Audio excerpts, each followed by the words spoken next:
the depravity of man the highest point.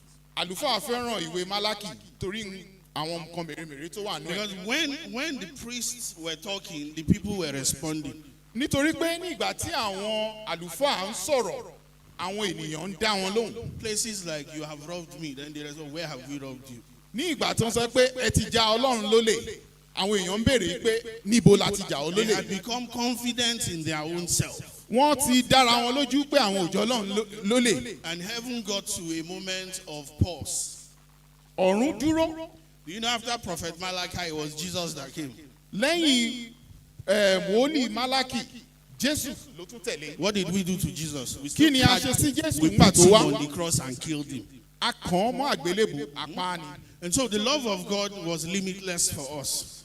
Ìfẹ́ Ọlọ́run ó ní gbèdéke lọ́dọ̀ wa. He did not say that like I destroyed them at the time of the flood, I will destroy them again. Kò sọ wípé bí òun ṣe pa wọ́n run ní àsìkò Noah pé òun pa wọ́n run He lẹ́ẹ̀kan did sí. not give up on us. Kò dáwọ́ dúró He lórí kept wa. seeking us to Ó save ń us. wá wa ní gbogbo ìgbà. And he gave the best, which is Christ. Ó fún wa ní ohun tí ó ṣe mèremère jù tó ní fún Now, wa. we who are also the followers of Christ need to live by that example.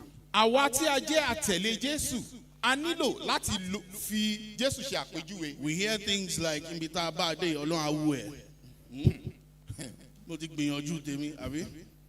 I have done the bit I can do. God will be your guide. Ọ̀pọ̀lọpọ̀ ló máa ń sọ pé ibi tá a bá dé yìí, Ọlọ́run á wò ẹ́, mo ti ṣe tí mo lè ṣe o. Imagine if God were to say, "Ibi tí mo bá dé, I'm done." Ẹ wá wò ó tí Ọlọ́run bá sọ fún ẹnikẹ́ni nínú wa ń bí pé ibi tí mo ràn ọ́ lọ́wọ́ dé yìí mi ò ràn ọ́ How lọ́wọ́ many mọ́. of Kí us ló will kù be fún able wa? to handle it? Ta ni ò lè dúró mọ́? And so the Samaritan did not say, "I have my own plans." Arákùnrin ará Samaria yìí kò sọ pé kó má bàa ṣaláì tó fẹ́mi àti ìwọ. He looked at the man and offered him help. Ó wo àpò rẹ̀, ó dẹ̀ ti ran ọkùnrin yìí lọ́wọ́. Now he took the injured man to the inn. Ó mú ọkùnrin tí ó fara pa yìí láwọ́ àwọn ọlọ́ṣà, ó mú lọ sí ilé The ìwòsàn. inn is a place of safety. Ibẹ̀ ó jẹ́ ibi ìtura, It's ibi a tó mọ́, place of recovery. ibi tí ó ti lè rí ìwòsàn, It's a place of restarting. ibi tí ó ti lè dúró dáadáa, And it's a place of becoming a follower of Christ. ibi tí ó ti lè di àtẹ̀lé Jésù. The place that represents the inn is our church. Ibi tí ó dúró fún ibi yìí ni inú ìjọ wa. We don't need to overflog it. A nílò láti fọ̀pá pọ̀lọpọ̀lọpọ̀ ejò. We know what we find in our churches these days. A mọ àwọn oríṣiríṣi ohun tí à ń rí nínú ìjọ lónìí. After I have been troubled in the world, Pẹ̀lú bí gbogbo ìṣòro àti ìdààmú ṣe wà nílé ayé yìí. do I find safety in the presence of God? Ṣé à ń rí ìtura nínú ilé Ọlọ́run bí? Am I able to say that these are sincerely my brothers and Ṣé sisters? a lè sọ dájúdájú pé àwọn arákùnrin àti àwọn arábìnrin mi Am I ló wà able pẹ̀lú to mi? say, I need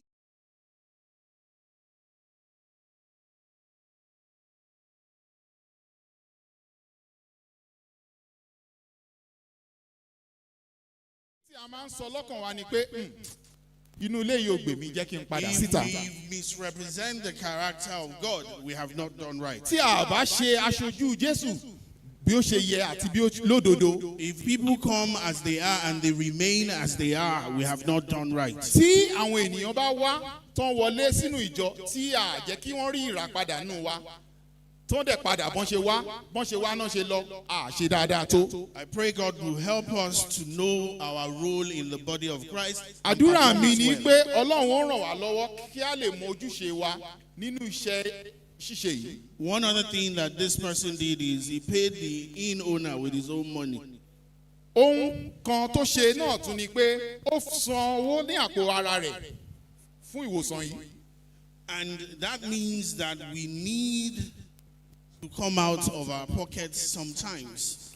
Èyí fi dá wa lójú wípé nígbà mìíràn a nílò láti kọwọ́ bàpò. Beyond our money. Òkè ju owó wa lọ. Sometimes somebody just needs somebody to listen to them. Ìgbà mìíràn wà tó yẹ pé a kàn nílò láti tẹ́tí sí ohun tí arákùnrin àbí arábìnrin wa fẹ́ sọ ni. You know, we used to laugh at issues of mental health in this part of the world. Ní agbègbè tá a wà yìí tí a bá rí ẹni tí ó ṣaláìtó fún lọ́pọlọ yẹ̀yẹ́ la máa ń fi wọ́n ṣe. But believe me, mental issues are real. Mental wellness is something we should take serious. Àrùn ọpọlọ ó pọ̀ káàkiri. People are going through a lot, but they are boxing it in. Oríṣiríṣi àwọn èèyàn ló ń daṣọ́ bo nǹkan tí wọ́n ń là kọjá. But the only thing you can do probably is give a smile and word of encouragement. Ohun kan tí a lè ṣe tí ó dájú ni pé kí a rẹ́rìn sí wọn, kí a dẹ̀ gbà wọ́n I know níyànjú. some of us don't have this friendly face, so you can Àwọn be mìíràn afraid wà for the tí ojú distance. wọn le kókókó. But be sure that we're not terrible people. We can smile sometimes, you know. Ẹ jẹ́ ká rẹ́rìn, ẹ má jẹ́ ká lójú kókókó. Ojú wa ń le jù, ó ń dẹ́rù bà wá gan tá a wà ń bí. Let's be happy in the presence of God. Àdúpẹ́ pé a ti rẹ́rìn o. Because you see, it does us good. Ó máa ń dára tí a bá rẹ́rìn. Problem that you are thinking of, you cannot solve it. That's why it is a problem. Ohunkóhun tí ẹ lè máa rò lọ́kàn, ìṣòro tí ẹ ń là kọjá, ẹ̀yin ò lè ṣe, Now Ọlọ́run ló lè you are ṣe. in the presence of the one who can solve the problem. You Ẹ are still wà squeezing níwájú your ẹni face. tí ó lè ṣe. I'm sure that if anybody comes to beg us for anything and they are squeezing their face, we will not answer them. Tí èèyàn bá wá bá wa tó béèrè nǹkan lọ́wọ́ wa tó rojú kókókó kò ṣe pé ó láìkì ká máa fẹ́ dá ẹni náà lóhùn. One of the things we need to do is have the spirit of empathy. Ẹ jẹ́ kí a lè máa fira wa sípò ẹni tó bá wà níwájú wa. When you place yourself in the situation of those you encounter, Ẹ jẹ́ ká wọ bàtà ẹni tí ó wà níwájú wa. you will offer them help without Tí hesitation. a bá lè wọ bàtà ẹni tí ó wà níwájú wa, a ó lè ṣe ohun tí ó dára àti ohun tí wọ́n fẹ́. You know, there's an illustration in this write-up that talks about a pastor going to visit a family or a group of people. Wọ́n sọ fún wa ìtàn àlùfáà kan tí ó ń lọ láti rí àwọn èèyàn nínú ìjọ. And so he was supposed to have a program that evening. Ó yẹ kí ó ní ìjọsìn kan ní ìrọ̀lẹ́ ìjọ náà. And so because he was in a hurry, Nítorí pé ojú ń kan, he sped on. He was driving by. ó sáré lọ. And then he saw a woman crying by a car. Ó wá rí arábìnrin kan tí ó ń sunkún ní ẹ̀gbẹ́ ọkọ̀ kan. The car was in the lake. The 4 tires were up. Ó rí i pé ọkọ̀ náà àwọn táyà rẹ̀ mẹ́rẹ̀ẹ̀rin ló ti jò. So rather than stop to assist, he said, there's a program by 6, so he left. Dípò kí ó dúró kí ó ràn án lọ́wọ́, ó ní mo ní ìsìn mi ò gbúdọ̀ pẹ́ dé ibi ìsìn mi. And at the Ó end of sáré the kọjá day, lọ. the headline for the next day's newspaper said, Ní ìgbà tó ti lọ tán, níjọ́ kejì tó máa wo ìwé ìròyìn. 4 persons in a vehicle that fell into the channel. Nǹkan tó ń sọ níbẹ̀ ni pé èèyàn 4 ló pàdánù ẹ̀mí wọn nínú ọkọ̀ tí ó já sínú ọ̀gbun omi. Could he have rescued them? Ṣé tó bá dúró ṣé yóò ti wá ràn wọ́n lọ́wọ́ bí? So in his mind, he was going to preach a sermon. Ó fẹ́ lọ wàásù. But what sermon would have been greater than a pastor rescues 4 people from drowning? Ìwàásù wo ni ò bá ti dára jù kí wọ́n kọ àkọlé pé àlùfáà ran àwọn 4 lọ́wọ́. And so we need to balance it out. A nílò láti gbé sórí ìwọ̀n dáadáa. We could do better than we're presently doing. A lè ṣe dáadáa ju bí a ṣe ń ṣe lásìkò yìí lọ. We need to know that we have been placed in 3 different categories as a church. A nílò láti mọ̀ yí pé ọ̀nà 3 ni a ti gbé síwájú wa gẹ́gẹ́ bí ìjọ Ọlọ́run. The city church. Ìjọ ìgboro. The church in the city does things for only their members. Ìjọ ìgboro àwọn arákùnrin wọn tí wọ́n wá sínú ìjọsìn ilé ìjọsìn wọn nìkan náà máa ń ràn lọ́wọ́. Like we are saying, Ọlọ́run á wo àwọn yòókù. Àwọn yòókù tán bá wá Ọlọ́run owó yìí ni wọ́n máa So sọ if your fún name wọn. is not on our roll call, Wọ́n á sọ wípé kò sórúkọ rẹ nínú ìwé ìjọ wa we will see what we can do. tàbí padà wá níjọ́ mi á wo ohun tá a lè ṣe. And then we have the church that is against the city. A tún ní ìjọ míì tí ì ṣe ìjọ ìgboro tí ó To lòdì sí. lòdì sí ìjọ ìgboro.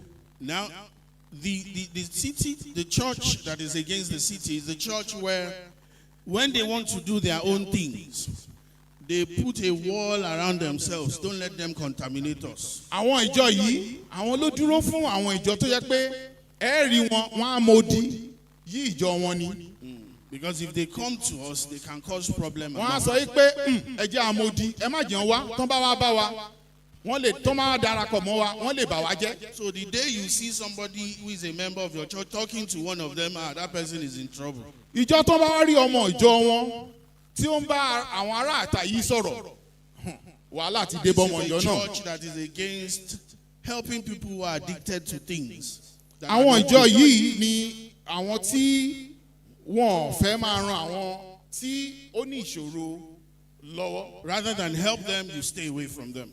dípò kí wọ́n ràn wọ́n lọ́wọ́ wọ́n á dẹ̀yẹ sí wọn ni. And then we have the church that is for the city.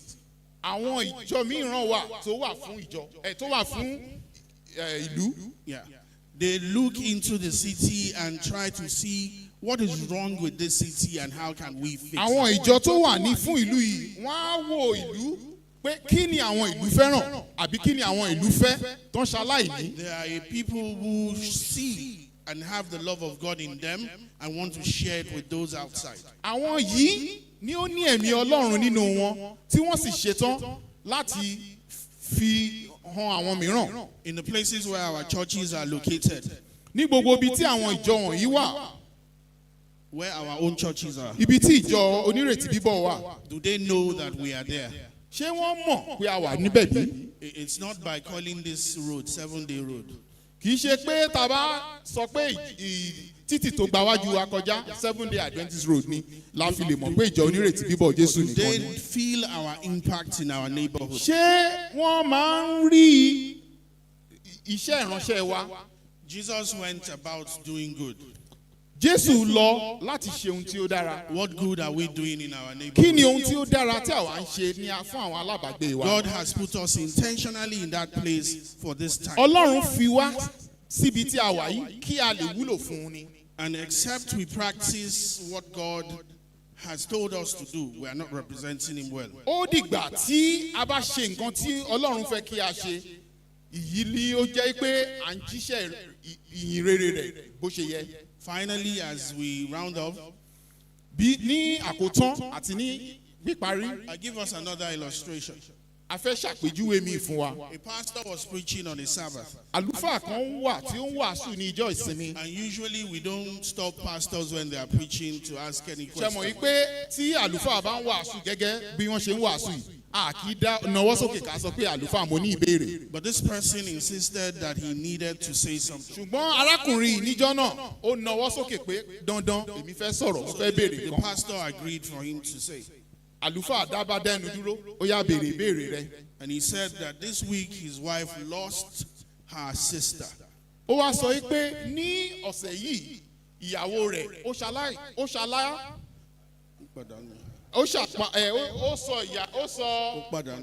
ó pàdánù arábìnrin ẹ̀. àbúrò rẹ̀. ẹ ṣeun púpọ̀ tẹ́ ràn mí lọ́wọ́.